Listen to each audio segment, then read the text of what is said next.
Just shortly before 3:30 this morning, officers responded to 285 southbound at Bolton Road on an accident call. When they arrived, they located a full-size van that had driven into the rear of a tractor-trailer. Unfortunately, the driver of the van was deceased on scene. Our accident reconstruction team is still out there now doing measurements on what exactly took place out there. Okay, how long do you think the interstate's going to be shut down? They're still waiting on the medical examiner to arrive, as well as a tow truck to pull the cars apart. So probably at least another hour.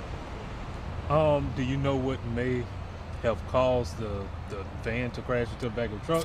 Was the truck slowing down, or was the van From another distracted? passerby out there, he stated that traffic was slowing due to the construction, and it appears that the driver of the van didn't slow enough and hit the rear of the tractor trailer. And then in turn, the trailer continued on down the road a little bit until they knew actually something that struck them from behind, and then it stopped. And that was going to be my next question. If the van happened to go under the trailer, part of it, where the engine compartment is, did go underneath the rail of the trailer.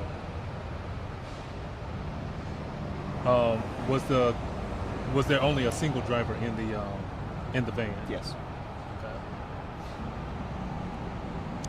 Was it, you know the sex of the driver? It was an adult male. Yes. Age? Not this time. Okay. What about the truck driver?